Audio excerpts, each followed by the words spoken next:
right, all right. People is loving the music, all right? Release your anger, release your mind, release your job, release the time, release your trade, release the stress, release the love, forgive. All right. Maybe we can cool the music a little bit, and we can get started. All right, y'all. We have so many people here today joining on the call from across the country. Thank you so much, folks from New Hampshire, Chicago, DC. We got a bunch of folks from my state, home state of California, from San Francisco all the way down to San Diego. It's dope to see all of y'all. Thank you all for joining. I got a few questions I want to check in with. Like I said, we got 240 plus people on the call.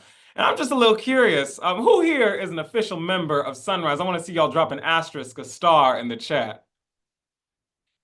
Hey, that's my people. That's my people. It's so nice to say, Adam. All right, there y'all are. All right, all right. Yeah, that's a lot of people. That's a lot of people still coming in, still coming in. As we see more and more folks who are putting their stars in the chat, want to remind y'all that this is an opportunity to join this movement of young people who are ready to fight the climate crisis, and build a movement across race and class to, win the Green New Deal. So if you didn't put a star in the chat and are under 35, take a quick minute during this call to become a member. Members really power our movement. They get access to all of our organizing guides, and they're the people we reach out to with critical updates, y'all. So a link is going to be dropped in the chat. I'm going to make sure y'all join. Just take a little bit of a minute. And if you are a member, text one or two friends, maybe three, and send them the membership form and get them to sign up to join Sunrise too.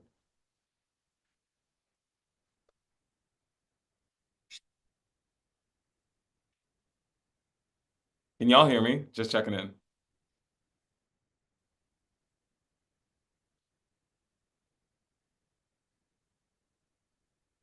All right, good, good, good.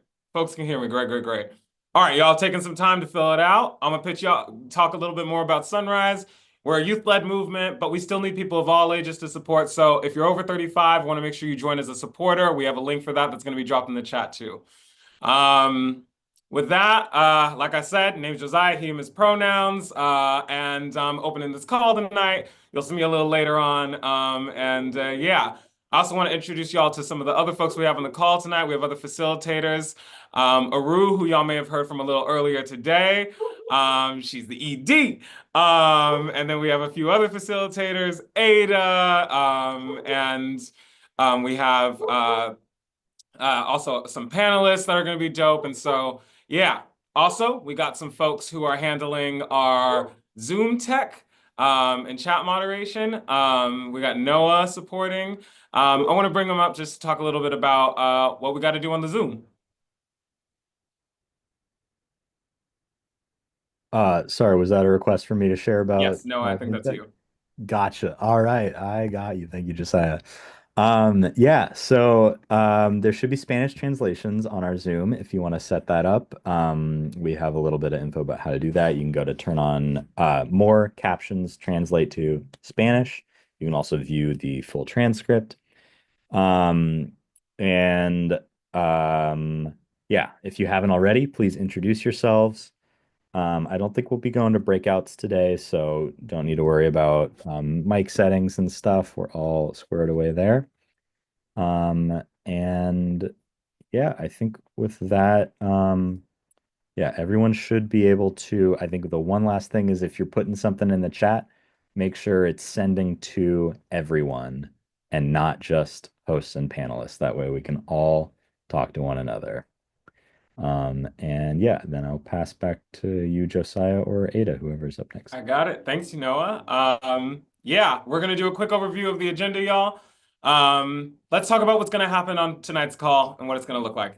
We've already done the welcome, a little bit of intros.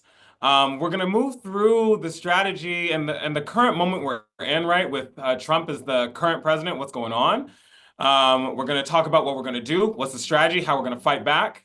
And then we'll move into a leadership panel with members from across the movement who are doing amazing, phenomenal work to combat not just the climate crisis, but Trump's cronyism and the billionaires who are running the show. And then we'll move to a close and make sure everybody who's on the call today gets the opportunity to be a part of this movement. With that, I'm going to pass it to Ada. Hey y'all, my name's Ada. I use she, her pronouns. I'm based in DC, and I get this super fun job tonight of grounding us in all the terrible things that are happening. And yeah, I just like want to start off with the really obvious fact that what Trump is doing, in only his first like 4 days in office so far has been really, really awful. Yeah, he's been in office for 4 days and already has begun mass deportations, like ended birthright citizenship, declared an energy emergency, which basically allows him to just increase a bunch of fracking. And yeah, like unleashed permits for more oil and gas and coal all across the country. And yeah, at the same time, like LA is on fire. And Trump has made it really, really clear in just his few first days that he is not fighting for working people as he claims he is. He is fighting for billionaires and to keep the richest people in power. And this photo on the next slide, I think, yeah, just like really, really illustrates that. At his inauguration, this whole first row of people is basically like some of the wealthiest men in the country. And behind them is Trump's cabinet. And yeah, it is like pretty crazy to have a government that is being so blatantly controlled by billionaires who gave over $1 billion to Trump's campaign and have already made $3 billion back, all while LA burns and working people across the country suffer. Yeah, and like want to name this as what it is, which is oligarchy, which is like our government being run by the people with the most money, which is not how democracy is supposed to work. And I'm curious if people could drop in the chat, like, what are some other things that you've seen Trump do in these first few days? And how does it feel seeing that stuff?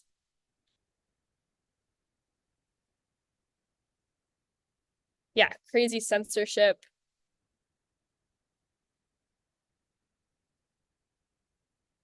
Yeah, ICE in our neighborhoods, getting rid of civil rights. Yeah, withdrew from the health organization and the Paris Agreement, is like attacking trans people and immigrants, revoking the Equal Employment Act. Yeah, y'all, like the list goes on and on and on. And in these like first few days, he has been like pretty unafraid to push the limits of like what power is possible for a president to wield, which is really, really scary. And is also like a very clear symptom of the beginning of an authoritarian regime. Yeah, this like New York Times front cover, I feel like really just illustrates that. Of yeah, these things like he has this vision for crazy use of presidential power. He wants to test the limits of what he can get away with. And based on what we've seen in only a few days, it seems that, you know, he's going to keep going and like keep attacking people despite saying that he's fighting for the working class. Yeah, Trump is like really using textbook tactics that authoritarians have used throughout history. And it is really, really scary seeing like the similarities between what Trump is doing right now and like how much it mirrors other countries that have gone down the path of authoritarianism, even countries that like had strong democracies. A few just like things I want to highlight about that. This whole approach of trying to divide us and like conquer different marginalized groups, like attacking immigrants and trans people as a way to distract from the fact that billionaires are profiting while working people across the country suffer.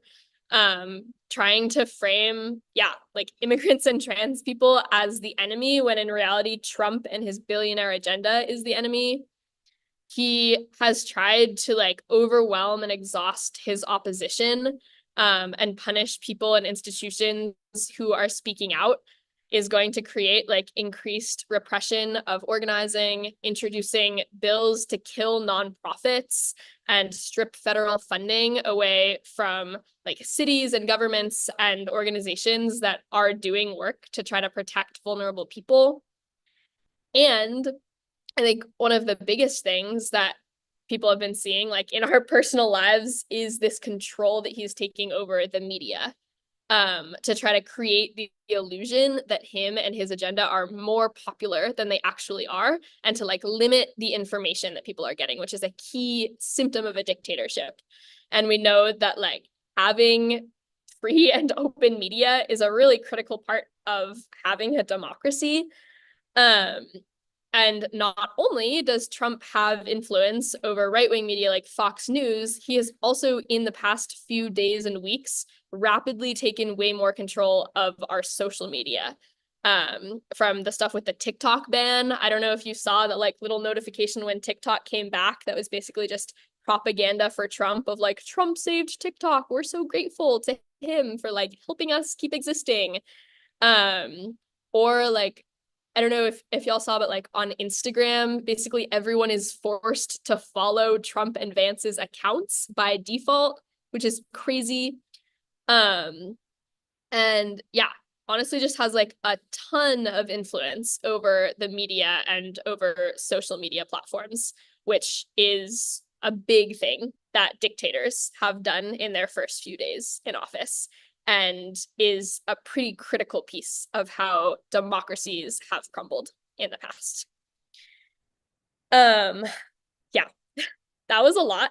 And obviously like things are still coming in the chat of like other crazy stuff that he's done in the past few days. Like, I think it's honestly just hard to keep up at this point. It's like horrible thing after horrible thing after horrible thing.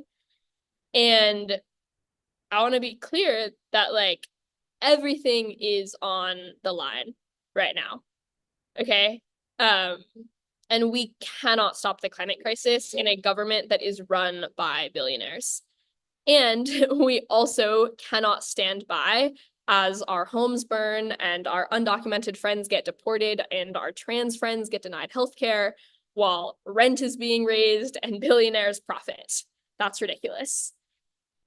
I think a lot of us have like probably had this thought experiment at some point of like, what kind of person would I be when the world is ending? Or like if you're in some sort of crazy movie situation, like would you be the person to fight back or not? And I think all of us want to think that like we would be the heroes in history. Like we would be the people that came to our senses and fought back. And now is the moment to be that person. Like this is the moment in history when in 50 years we are going to look back, and what we did in the next few weeks and months is going to be absolutely critical. And like this is not a horror movie or like some crazy drama movie. This is our world and our lives and our futures. And we are the only people that will save us. Like this is the moment that we all can make a choice to organize and fight back against this. And it's the moment that we're going to tell like our children and future generations years from now what we did in this moment and whether we chose to have courage right now or if we gave in to defeat and gave in to this overwhelm that Trump is trying to cause us to shut us down. And so yeah, I don't want to be quiet right now or defeated. I am like really, really angry. And honestly, just even like voicing all of these things right now on this call, I feel it, like the anger. And I'm pissed off that this man is attacking the things and the people that I love. And I like really want to grow up into a world where people are in charge and not billionaires. And I want to be able to like live my life and hang out with my friends and have joy. And Trump and this right-wing agenda are trying to take that from us. And so we cannot wait around for anyone to come and save us. It is our generation that is going to solve this crisis or not. And we need to be ready to fight back. I'm going to put some exclamation points in the chat if you're ready to fight back with me.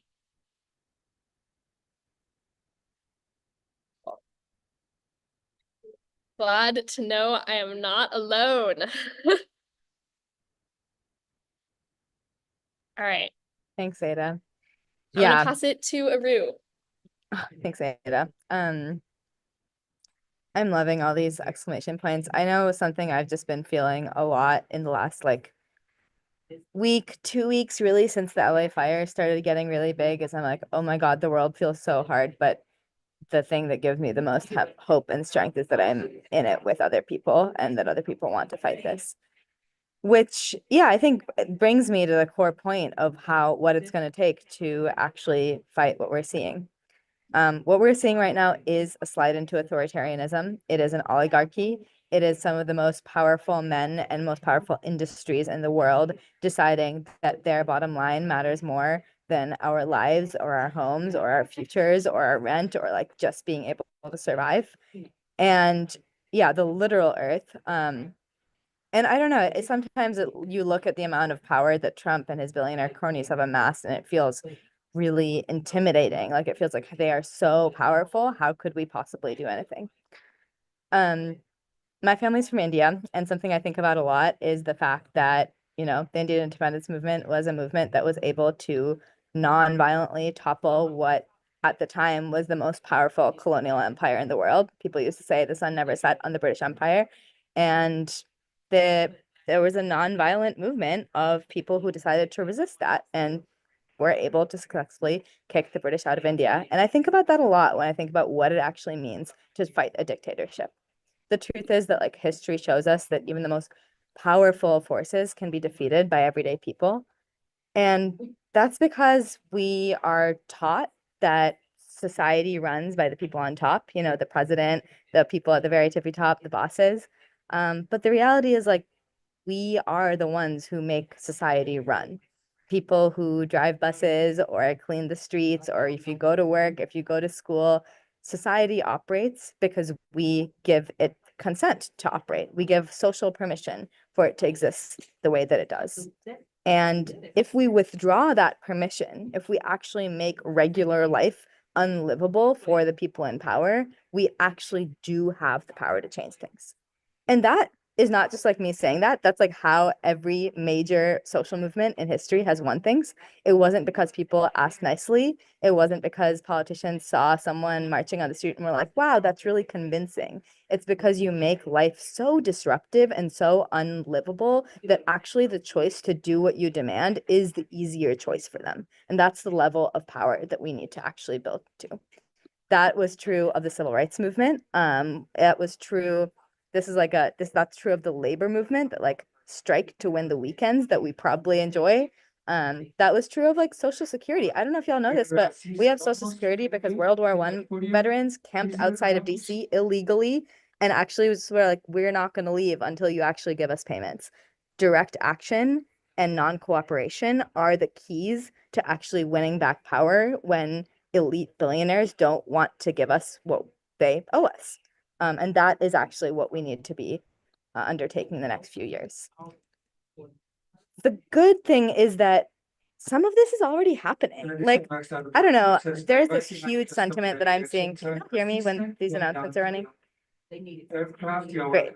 Yes, I'm seeing people talk about this already. General strike. So the United Auto Workers has called for unions to align their contracts to expire in 2028.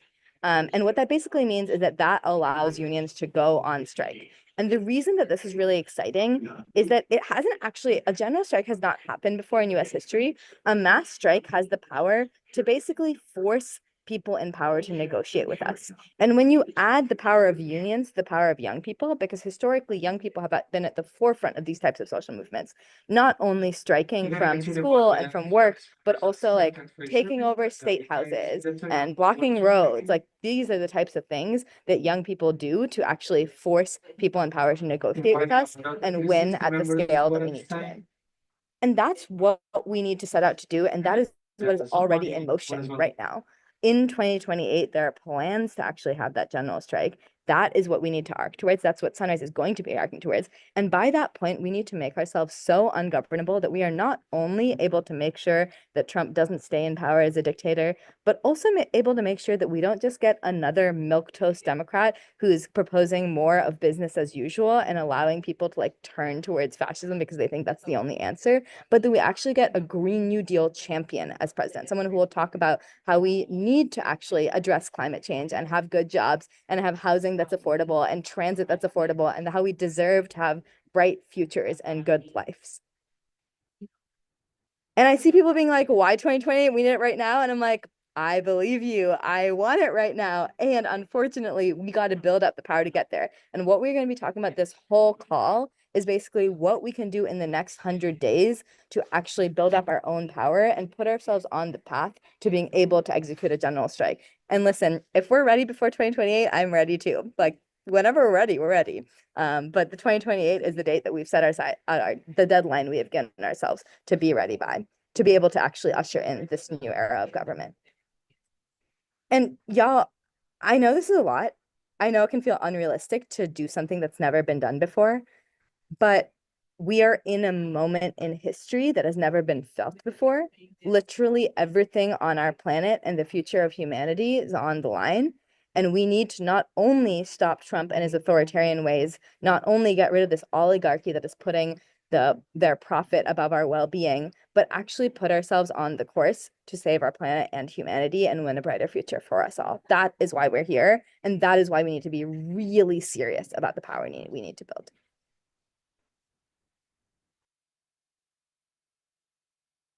Ada, I'll pass back to you.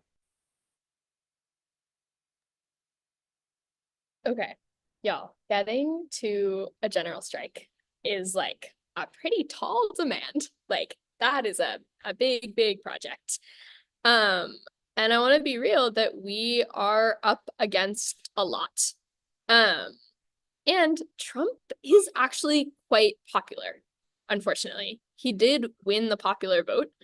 And he also has a really huge vulnerability, which is that he sold himself really effectively, right?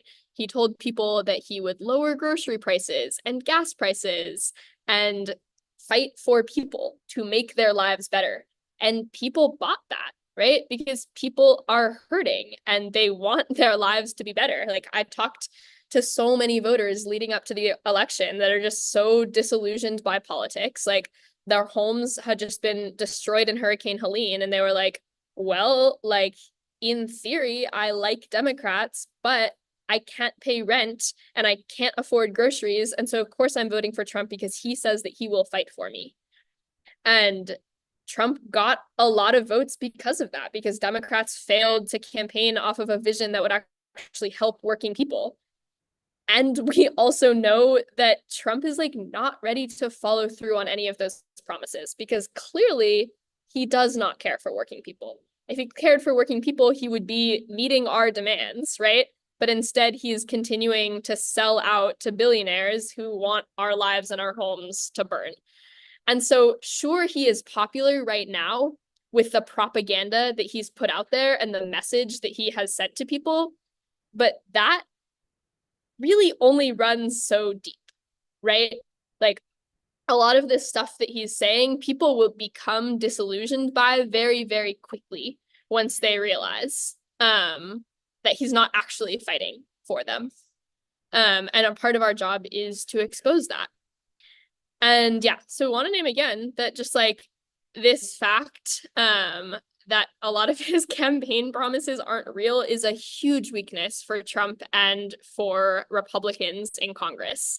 I don't know if y'all listened to his inauguration speech, But there was a whole lot in there that was just like shitting on immigrants and trans kids and like DEI, and not a whole lot about doing any policy that would actually reduce the cost of rent, reduce the cost of groceries, make people's lives better. No, it was all just about villainizing other people to distract from the destruction that he's causing.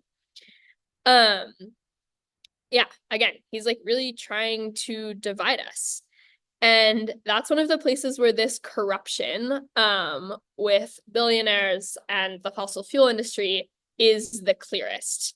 And so our work is really cut out for us ahead to try and figure out how we're going to get to a point where people both agree with us and understand and are like ready to take action. And the first step of that is to expose Trump's lies through.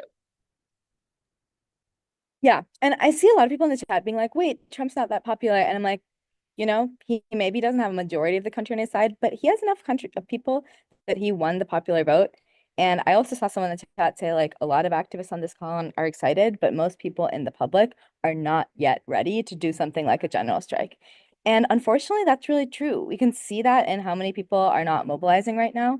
And so what we're trying to do in the next few years is actually put forward a plan to bring our society to the point that people are willing to take on this type of brave risk, take on this level of disruption, and actually build the society that we want to have. And that doesn't mean we're just waiting till then. It means that we're going to have to pick fight after fight after fight and win many little things, many little campaigns along the way so that we can build up to the peak that we're able to win the biggest thing possible. That's how we're thinking the next few years.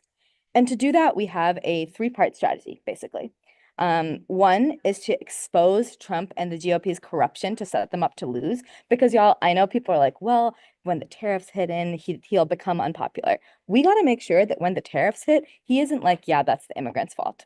That we're actually like, no, that's your fault. That's because you're giving billionaires handouts, and we can't let him control that narrative. Two, we need to actually stiffen the spines of Democrats and other institutions to show an alternative. Because this isn't going to work if, on the one hand, Trump is like, I am fighting for working people, and Democrats are like, yeah, some billionaires are good. It seems fine, everyone. It just won't cut it. We have to, yeah, literally, and I'm not even, someone said that. Yeah, not gonna subtweet anyone, but go check on Twitter. People say that stuff all the time. Democrats need to put forward an alternative because right now a lot of people look and they just see two parties that follow the orders of billionaires. And why would you vote for Democrats? You just want to stay home. So we need to force a change and actually demand they fight for our communities and put forward a vision that can win out over Trump. And the third thing is, this is really, really important, is actually to build mass organized power. And I say organized power because I think one thing that's happening right now is that people are really skeptical of like just going to a march or just walking out. And we actually do need to build something that is bigger and more disciplined than that, that is able to undertake long, escalated, sustained disruptions and win over majorities of society. And that comes not just from posting on social media, but from talking to our classmates, to our friends, to our neighbors, from actually taking direct action and welcoming in new people into our movement constantly, all the time, and thinking about how we can do that at scale, building a coalition of people who we might disagree with sometimes, but who all agree that billionaires shouldn't be allowed to run our economy and our country and let the rest of us suffer, that we actually want to fight for someone we don't know. So those are the three parts of our strategy. I'm curious in the chat, which of these are you like, yes, I am so ready to do this. I like, let me at them. All three. Great. I love that. 2, 3, 1. Okay, great. A lot of them. 3. Yes, I love this. And a lot of people want a movement build. That's great because you have to movement build to do 1 and 2. And we're going to talk about what it actually is going to take to do that. So that's basically our North Star goal. Over the next few years, we want to build the kind of movement that can make it impossible for Trump to execute his agenda. We want to do that as fast as possible, and not just make it impossible for him to execute his agenda, but actually to be able to execute our agenda as well. And that starts right now. So the first 100 days of presidency, as you guys might know, is when a president takes a huge portion of their actions. They often define themselves by who they are. It's when the media pays the most attention. And I want to do a quick poll. What percentage of y'all's Instagram or TikTok feed is currently about politics and Trump? 80, majority, 100, all of it, 90. And you know, I know we are all people who think it's fun to hop on a Zoom at 8 p.m. I'm on Central Time, 8 p.m. on a Thursday night. So maybe we have slightly more than average, but it's still a lot. A lot of people are paying attention to like politics right now, and they don't know where to turn. Don't feel hopeful. People don't feel a direction. They don't see the big marches there were. And honestly, the Democratic Party is being really spineless in its opposition to Trump. And what that means is that people are looking for a political home. And that's a huge opportunity for us to reach out to people who are scared and scrolling and invite them into the movement. Because this isn't going to get solved, like I said, by like liking and retweeting. It's going to get solved by talking to each other and building power. Trump doesn't fight for working people, and we can use the next few months as he tries to show who he is to actually expose who he truly is, to turn public opinion against him, and to push Democrats to actually stand up for a better vision of the world and to build our movement while we do it. And so that's why we're launching a 100-day People versus Billionaires campaign. People versus Billionaires.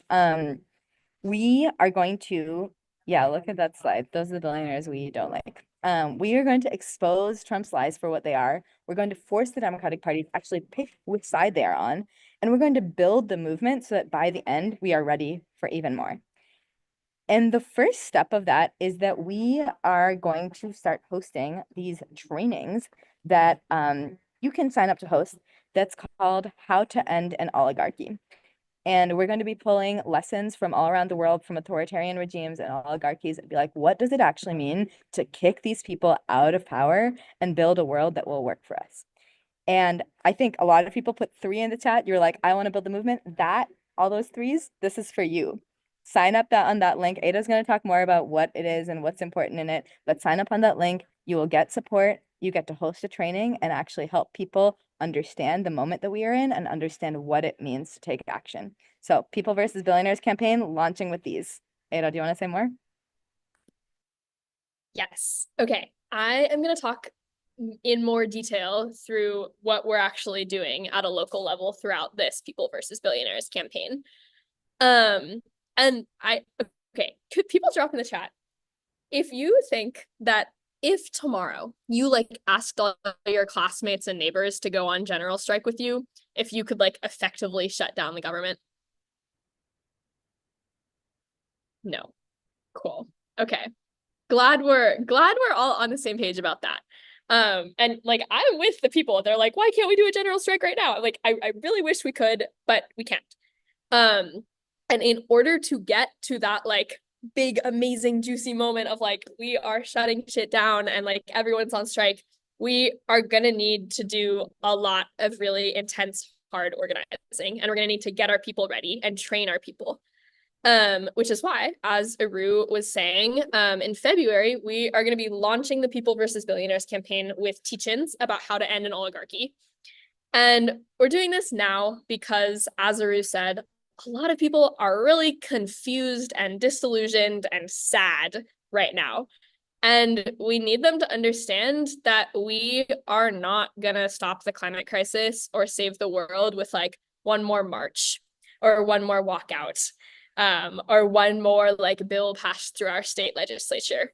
Winning is going to take really serious organizing, and organizing like is a muscle like any other muscle that we have to build up over time, to create the skills in our communities to cause mass disruption in society. And so these teach-ins are going to start to give people the tools and skills and analysis that they need to organize. Both like specific hard skills and also just this understanding of like what's going on in the world and what we're going to need to do.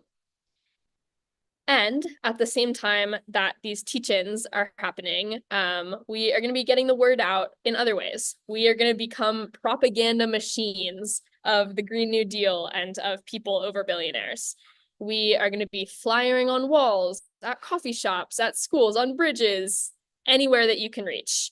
And we want to make sure that whenever anyone steps outside, they are constantly confronted and reminded that we are in a crisis and that they can do something. That there are people with faces and names who are raising our rent and burning our futures for profit. And then in March, we are going to be taking the people power that we've built through our flyering and our teach-ins and other base building efforts, and we are going to start turning it into political pressure. And all of those spineless Democrats out there who refuse to stand up to Trump, and all of the Republicans who are attacking everything that we stand for, we are going to go to their events and their offices and force them to confront us. We will tell our stories. We're going to post notices on their doors. It's not going to look quite like it looks on that slide. It's going to say something. It's going to say our demands. We'll have folks tell stories at their offices about what they're fighting for, and what they have to lose to Trump and why their rep should stand up for them. We'll invite local media to come and post about it to get the word out even more. And we will remind people again who we are and what we stand for. Okay. Continuing down the timeline. Yes, you will get a link to the flyers. In April, congressional representatives are going to come home to their districts from DC, and we will be waiting. We are going to be at their town halls, at their offices, at their homes, and they will not be able to escape us. We are going to escalate on them and fight for people and not Trump's billionaire agenda, and stand up to the oligarchs running this country. And we're going to force politicians in both parties to show whether they stand with everyday people or not. So that's just what's happening over this first 100 days, right? And I want everyone to remember that this is all part of a bigger plan that is leading up to this general strike in 2028. And also about really framing in the first 100 days that Trump is fighting for billionaires and not for people.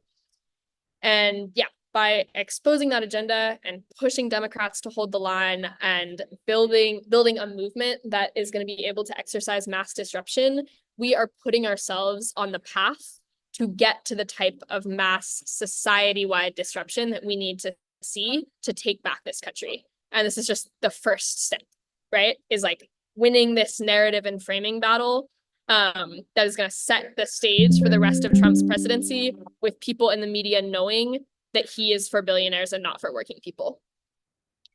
This is a nice little graphic of part of our escalation arc in the campaign, basically a summary of what I just talked about. But we're here at this mass call. We're going to do teach-ins. We're going to do flyering and outreach. We're going to do speak out / rallies at offices in March. We might do some bird dogs, which is like where you confront a politician with like a juicy question that they have to answer on camera to like show which side they're on. April, we're going to be turning up the heat with some direct actions. We might disrupt some town halls. We might visit some member of Congress's homes in their districts. And yeah, this is all going to be the first step in like building some of the power that we need to get to mass disruption in 2028. Okay. That was a lot. And I am here now to ask y'all to like take this first step with me, and actually sign up to host a teach-in next month. Like I said, this is one of the most critical ways that we can get our people bought into this vision and get them ready to organize with us. I want you to drop a star in the chat if you've already signed up. And Noah, could you tell us how many signups we currently have? We right now are at 21 signups for people that are going to end an oligarchy. And I see Okay, only 172 21 views. out of 310 people on this call want to end an oligarchy. I don't think we're gonna win, guys. It's not happening. We're not gonna defeat the billionaires. Well, I see 24. We're at 24. And Okay, 197 people have opened it. So there's probably like 100 of you with it chilling open on your computer. maybe filling out the form. Yeah. Okay, a little bit more about like what it will actually take to do this. I want to say that especially if you've like never done something like this before, like never run a teach-in, or maybe you don't have a hub that you're organizing with yet, it can feel quite intimidating. But I want to say that like Sunrise is going to be here to support you. We have guides and resources and like people who are able to get on the phone and talk you through things. We'll have a group chat of everyone that's doing it so that y'all can like share questions and advice. And yeah, I remember being like in the Portland hub a few years ago as like a 15-year-old volunteer and being like tasked with really big projects that I was like, oh my God, like I don't know if I can do this. But just the like outpour of support from different people in Sunrise was just really, really incredible. And being able to pull off like trainings at my school and for my community were just some of the most like impactful organizing moments in this journey for me. And yeah, want to say again, like we are the people that we've been waiting for. And so if you're thinking like, oh, like maybe the 310 other people on the call are gonna do it, like maybe someone else in my city will do it. No, that is the attitude that Trump wants you to have. Okay, Trump wants you to think that someone else is gonna do the thing, but you are the only one that's gonna do the thing. We are gonna do it. Noah, how many signups are we at now? We're at 53 signups, and I gotta give a special 53 shout out to my mom signups. that's on Okay. the call. Oh, hell yeah. Hi, Noah's mom. Okay. I want you to drop an exclamation point in the chat if you're like, I'm like maybe interested, but I'm not really sure, or I like have concerns. I'm like thinking about it. Interesting. Many people. Okay, what are some of the things that are coming up for people that are maybe like making you nervous?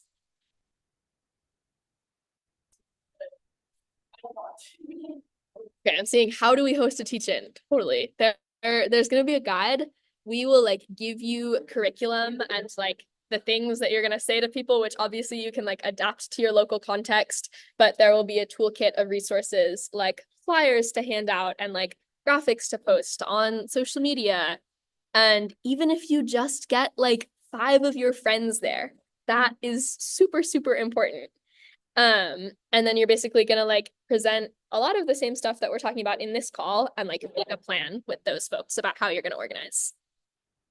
Want to read the guide before you sign up? That's so real. You should sign up for now, even if you're just like interested in thinking about it, so that you can get those resources and be like looped in with the information.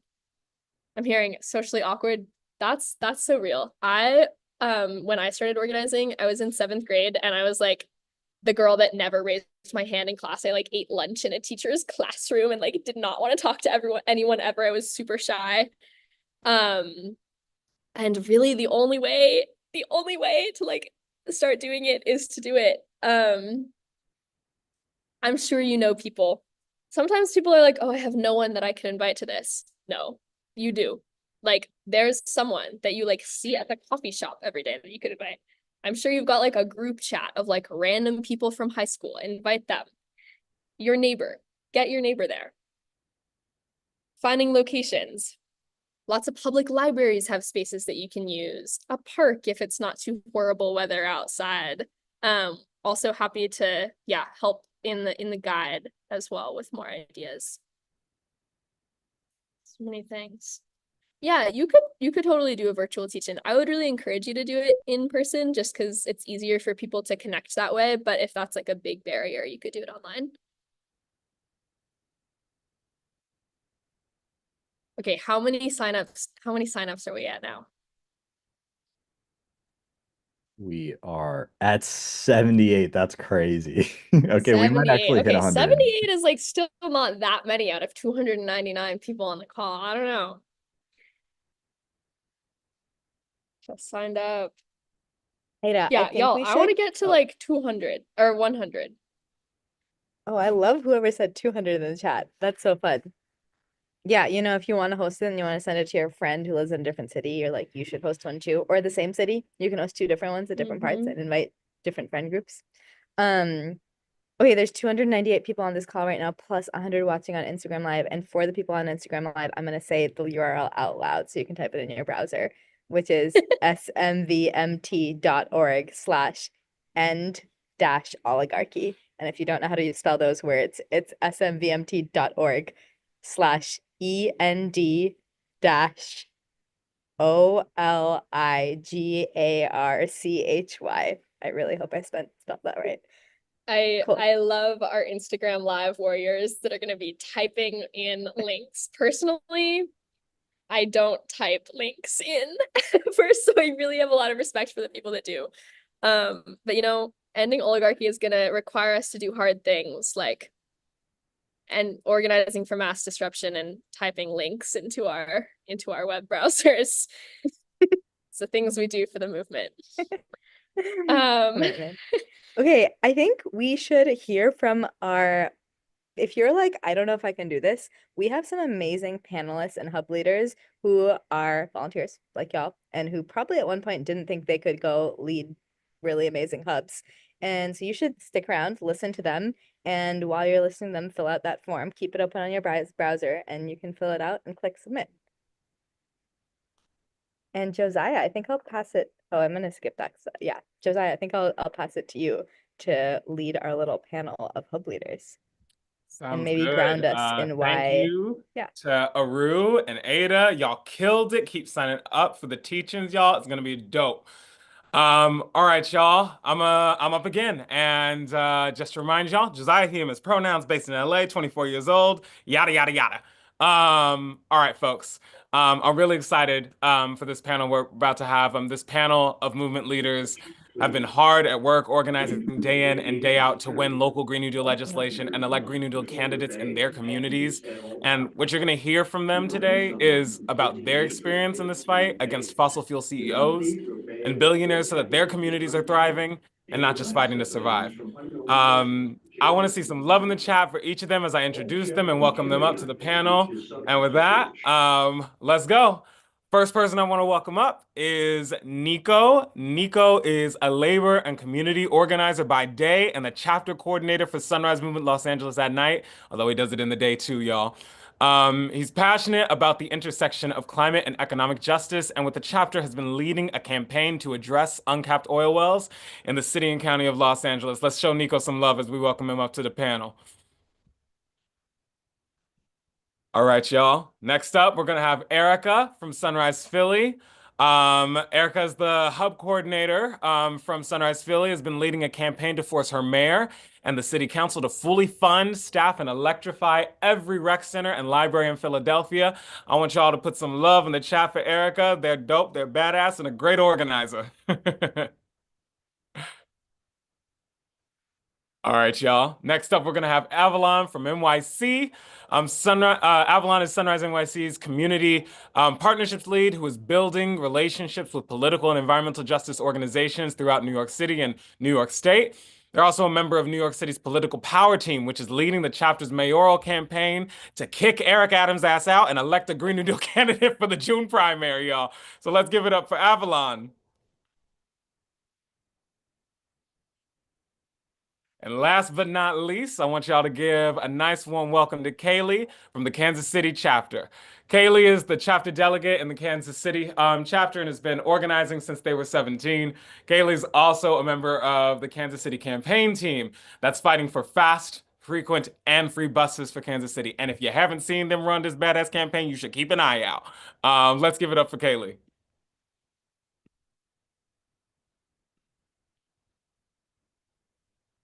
All right, all right, all right. That's our panel, y'all. Okay, so we're gonna start with some questions. I think I want to start at the very beginning of where we are at in this moment and kind of how we started this call, right? The inauguration just happened just 3 days ago, y'all. So this first question is, how have you been processing or handling Trump's victory, the inauguration, and his first actions as president?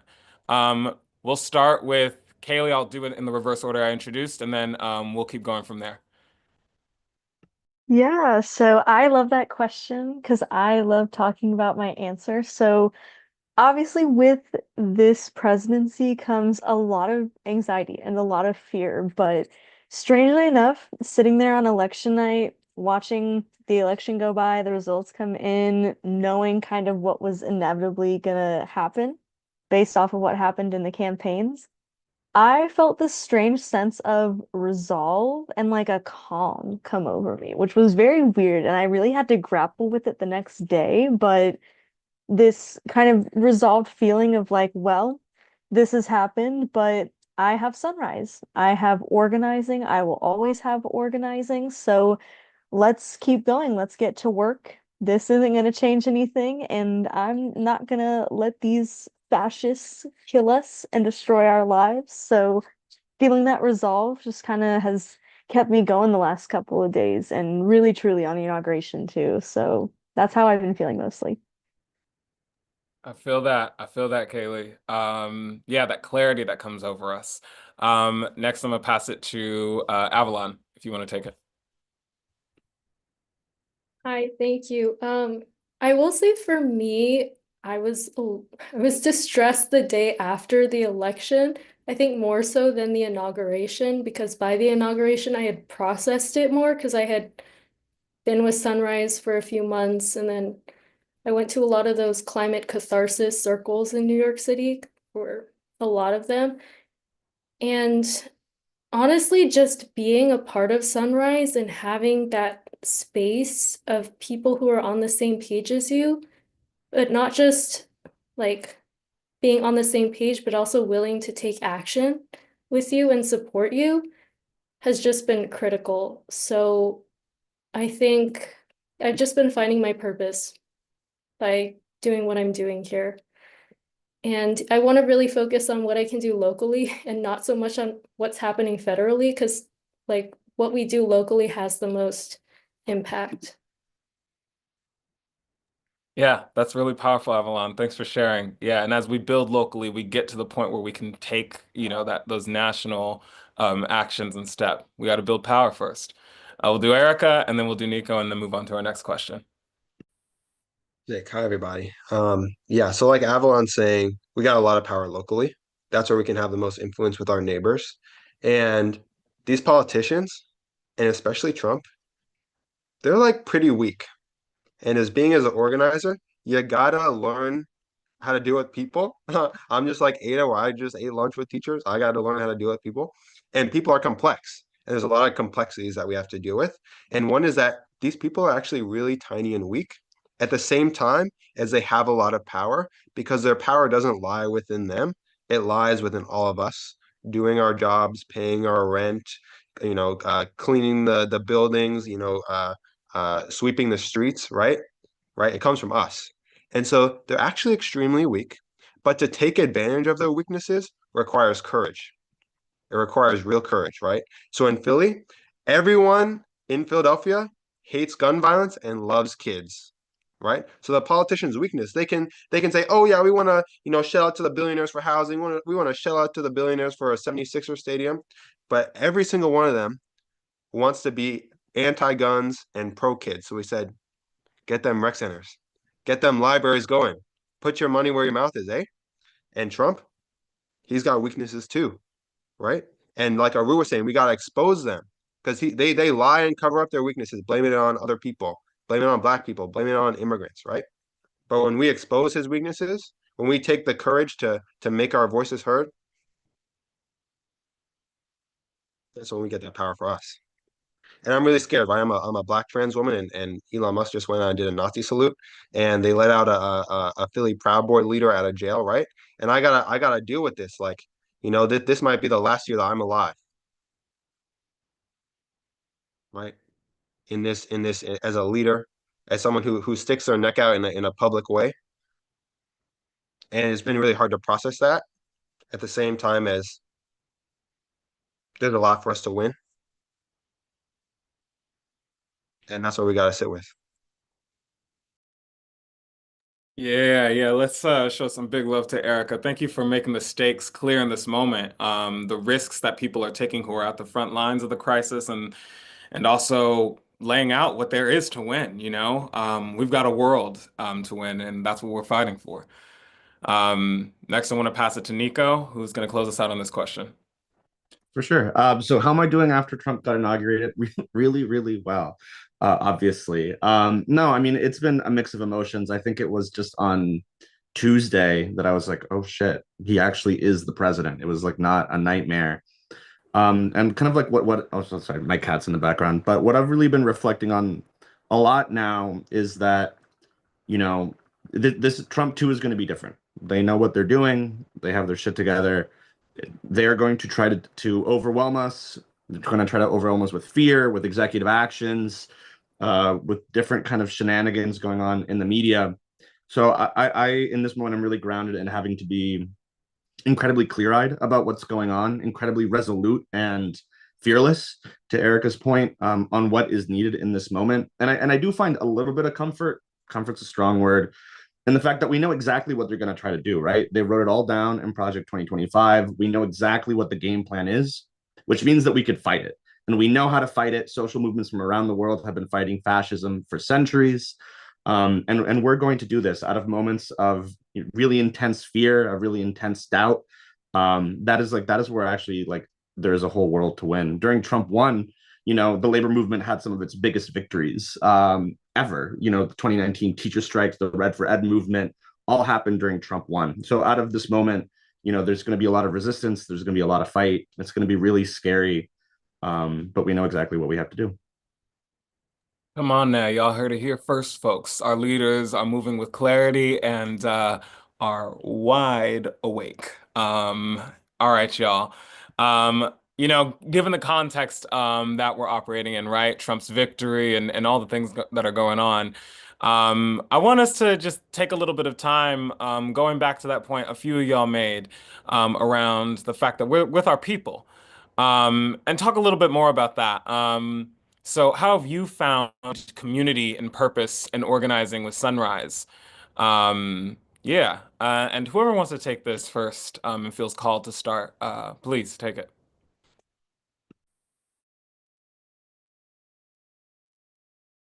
Erica, you're smiling, so that means you. Okay. Um, I was not a people person when I joined, and I just wanted to win. I was like, can we win? And I go home, please. But since then, uh, I started to realize just the joy that comes from being in a movement.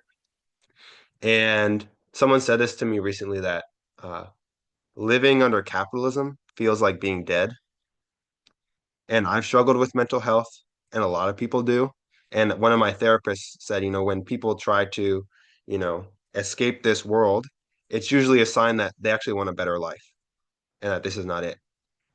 And I've had to ask myself questions like, do you love yourself? Do you have like 15 people in a community who love you? Do you have 15 people in a community that you love? And not only are we fighting for a federal legislation, like the civil rights movement was federal legislation, not only are we fighting for a federal legislation to abolish fossil fuels, have everyone having a home, everyone having health care, everyone having fresh food, but we're fighting to change ourselves and change ourselves into people who do love and who can walk by homeless people on the street and say, that's not happening, buddy. Come on. Let's go. Let's go to the shelter that's been federally funded, and we're going to get you a home and we're going to get you a meal. And to defrost and say, actually, I can't walk by someone in pain and just be cold. And we got to warm ourselves up and we got to let the sun shine on us. And that's what movement building is about. It's about getting that long term, but it's about unlocking what it means to be a human being.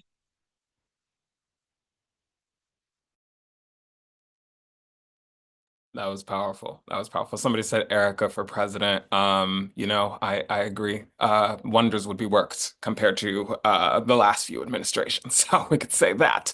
All right, y'all. Who wants to take it next? I'm seeing Kayla, you had a little bit of a laughing fit also, so you can go ahead and go next. You're too good at voluntelling us.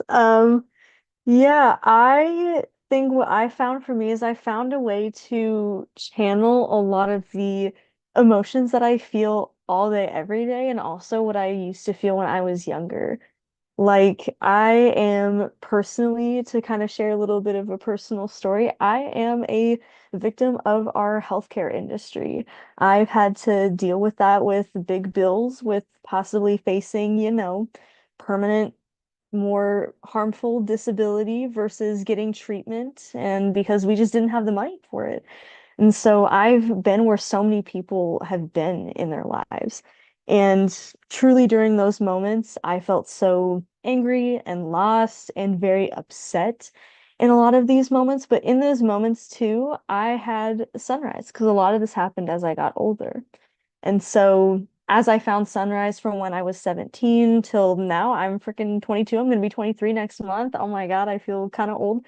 Um, I have found a way to put all of my fear, my anger, my upset, my righteous anger, my rage into action and into something that makes me feel really good and feel like I'm actually making a difference and having an impact on my life and the lives of so many people. So that's what it's really been like for me to be able to channel those things.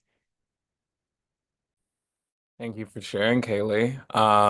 Yeah, I mean, you touched on healthcare. One thing that's true is we are facing crisis after crisis after crisis after crisis as young people, and we are not catching a break, y'all.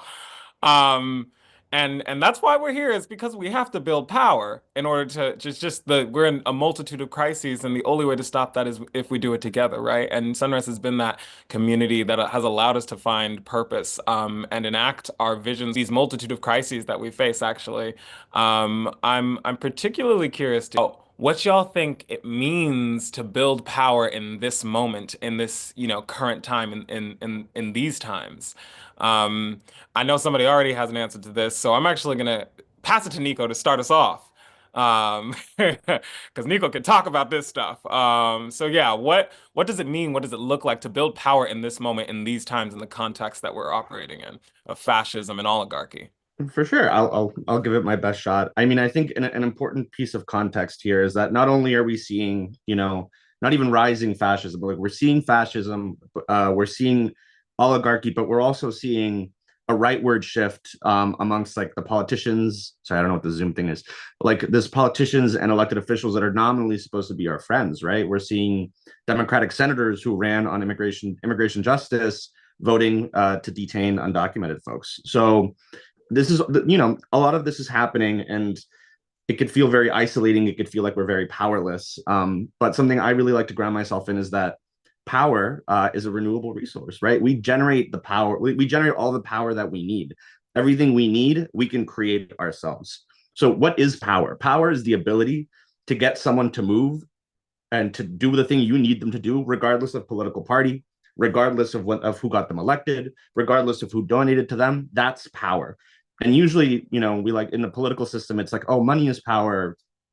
All of this, like being like wealthy and well connected is power. But people power is like the purest and strongest form to get people to move. So, how do you build power? Whether, especially in like in your local context, pick an issue, pick something that's wrong in your city, an injustice you want to correct. Start talking to people about it. Recruit them into the movement. Build structures.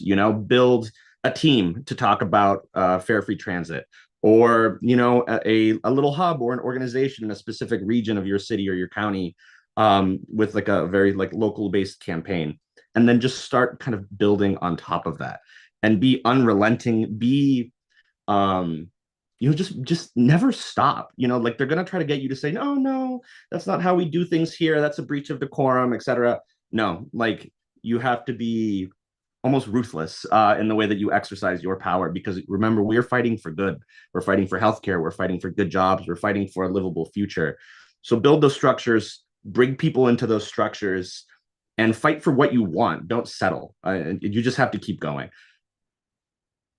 Come on now. Snaps all the time, every time Nico opens his mouth. Uh, Avalon, I mean, y'all are specifically talking about doing the work to build power in the context of a mayoral election that is coming up in June. So, can you talk to us about what that's like, trying to build power in New York, in the context of Eric Adams, which we all know is, well, I won't speak on it, I'm from LA, but we see him trying to cuddle up to the new president, for various reasons. Yeah, we have a few different projects happening, all related to the mayoral campaign.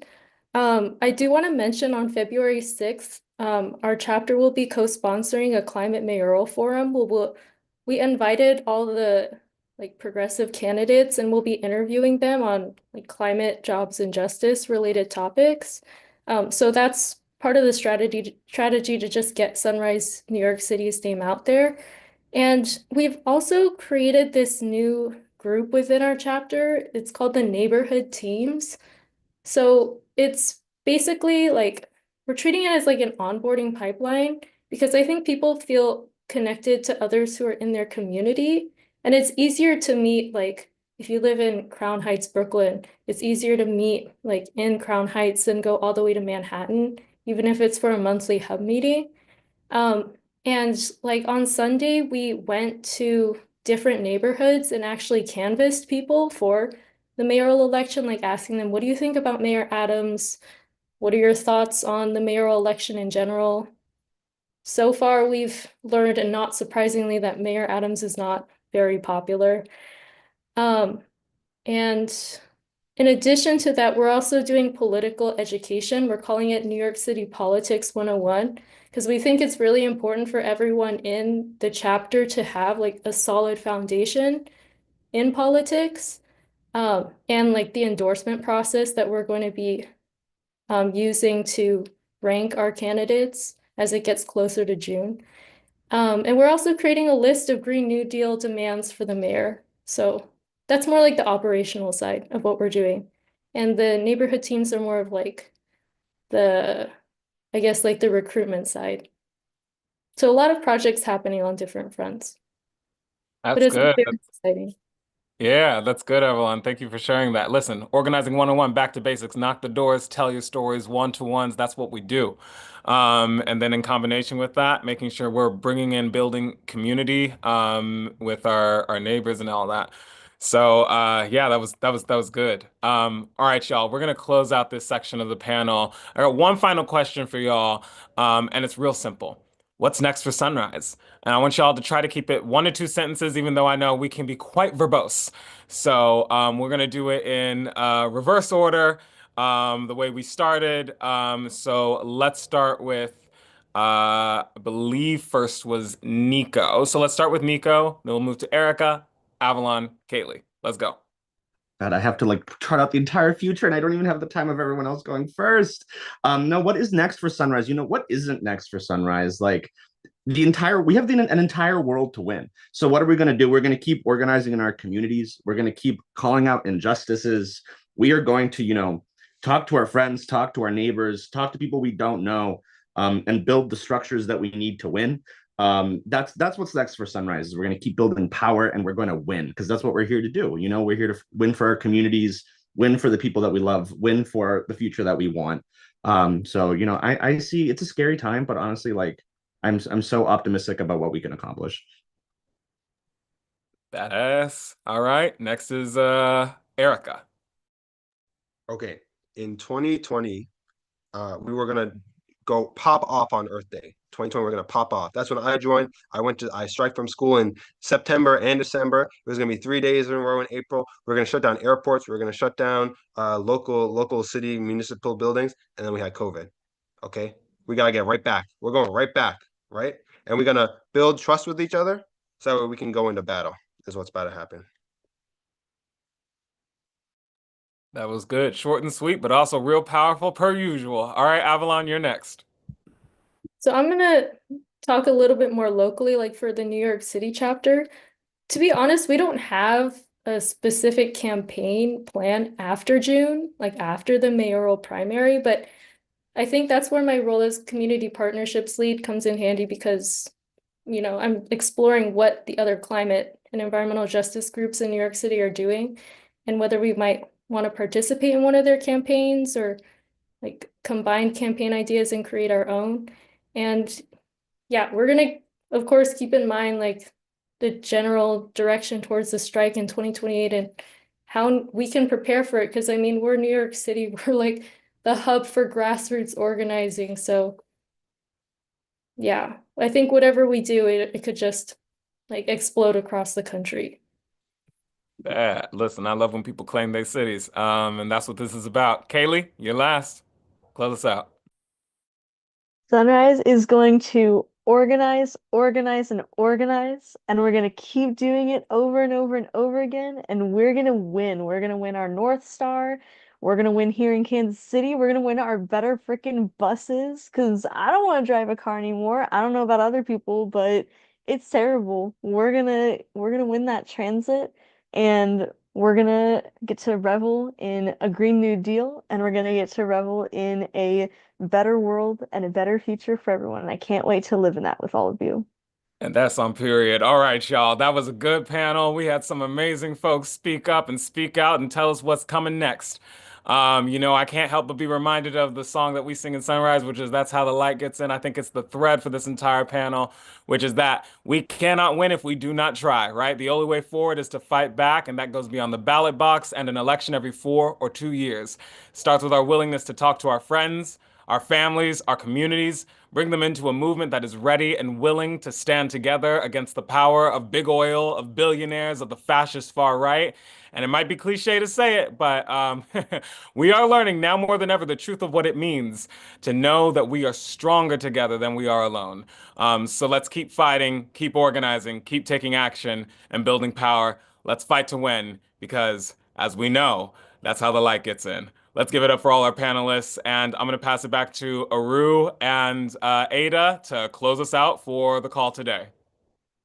Hey y'all, I'm gonna close this out. Kaylee, Avalon, Nico, Erica, Josiah, I feel really blessed to be in a movement with all of you. And to everyone on the call listening, you could be so blessed to also be in a movement with all of us. In all seriousness, I joined Sunrise when I was 19. Trump had just won the election in 2016, and I felt so lost and not sure who would actually have a plan and fight and feel like they were taking the crisis seriously. And joining Sunrise for me was really one of the best decisions of my life. It made me feel purposeful. It made me some of my best friends. I've laughed, I've cried, become braver, I've become kinder. I've done things that I really never thought I would do. And it's given me so much purpose in my life. And I really couldn't say more. If you feel scared, if you feel exhausted, if you feel unsure what to do, if you feel angry, joining a movement is truly one of the most valuable things you could do with your time. And if you're like, I don't think I have the skills, you do, and we'll train you. And if you're like, I feel so tired, one of the most healing things is to be sitting around with other people and scheming together. So I'm going to share those links one more time. And smvmt.org/join is the way that you can just sign up to be a member in Sunrise. And smvmt.org/end-oligarchy is how you sign up to host a training. We would love you to do both of those things. We have a world to win. We're here for the places we call home and the people we love. And we're not going to back down. We're not going to be intimidated into silence. We're going to do it together. I'll see you all on the streets. Oh, how many training signups do we have? I should have said that. No, what is it? Look, let me look. I see 116. 116. Oh my God. If we get 120, I'll tell my mom I love her this week. 4 more people, quick, for Noah's mom.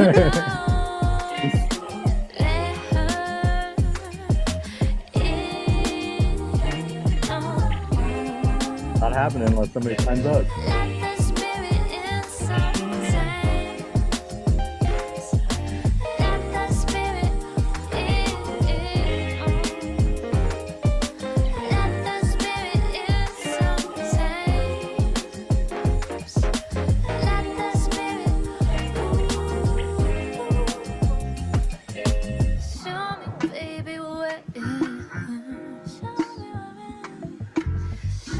to your circuit.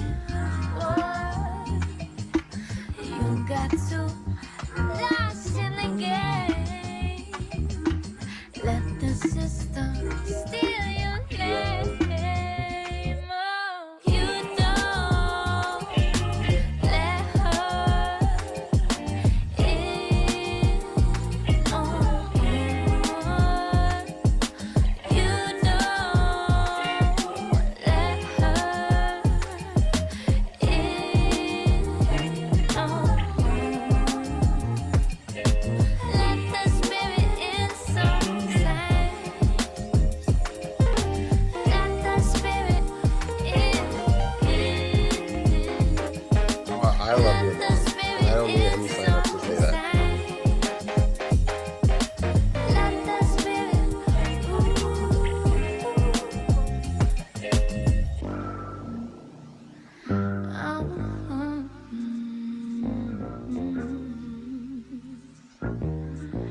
You don't let it in. Let it in.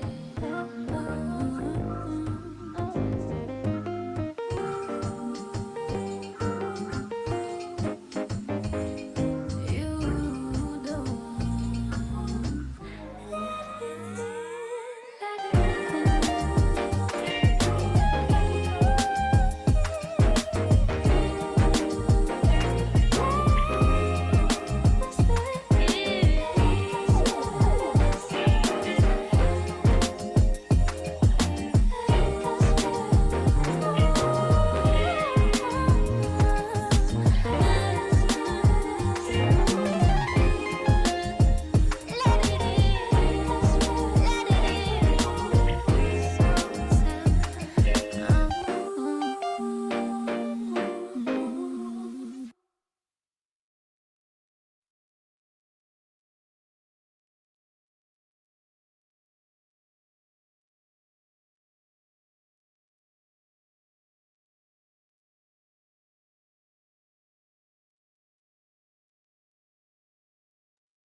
Hey, should we close out the meeting? Let's see here.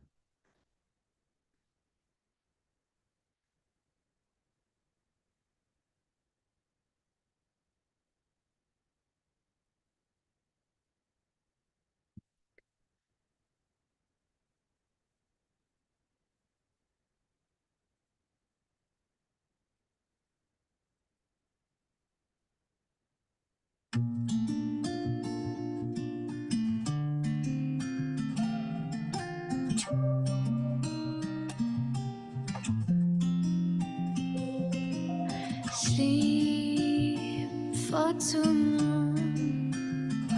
I've been up, I've been down, pleasing everybody round me. Cursed to be a woman, places that in my mouth, leave my body for an hour. No Hey, Stevie, are you there? Do you know how to excuses. end the live stream? You must be useless if you can't work today on my planet. You could cry.